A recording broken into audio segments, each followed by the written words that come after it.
unit number 1 of chapter number 1, which is library, information and society, and we are just talking about concepts, right? So if we just look at the first introduction part, so we'll come to know that information and knowledge are the driving factor in the development of the society. That's very true. When you'll have information and knowledge, then we'll be able to develop the society, right? Human is most intelligent among all the category of the living world. So it gather the information and convert those information into knowledge. We know the fact that when the information is basically transformed, then that particular information becomes knowledge for the people, right? Whatsoever information a person have, when it is transferred from one person to another, it becomes knowledge of the person. It gather information and convert it. Why we want knowledge? We want knowledge for to improve the condition, to improve the living standard of the people. The need and desire are the two motivating factors for acquiring knowledge since the inception of the society. Initially, knowledge used to be preserved and transferred through oral tradition. As we know that initially people do not have that much a lot of information to transfer. So in that case, we don't have a lot of bulk of knowledge. So that's why they were preserved and transferred through oral tradition. But currently we know we have volume of knowledge have grew. And people have invented the mechanism of recording them through their writing. The organized set of such records, we call it as a document.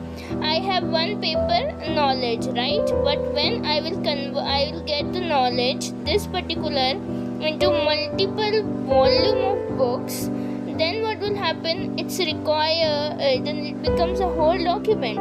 Like suppose if a person who have knowledge of linear equation, right? So that is one knowledge which anyone would have kept in a single page, right? But with time, what happened? We got it under a particular unit, under a particular category that we call algebra.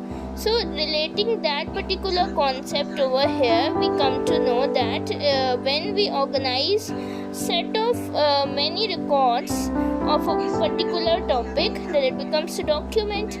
Society continued to develop, and accordingly the volume of knowledge have grew. Obviously, when the society will develop, then what will happen? The knowledge and different new things will come in the society, and with the help of that, knowledge will grow definitely. Due to such development, different civilization emerged with the evidence of civilization, different organization as educational, political, administrative, cultural and religious, social, etc. were established. This organizational approach of society increased the intellectual activity of human beings. The milestone was achieved in a history of preservation and dissemination of information and knowledge by invention of printing technology. So when we have a bulk of volume of knowledge, then what happened?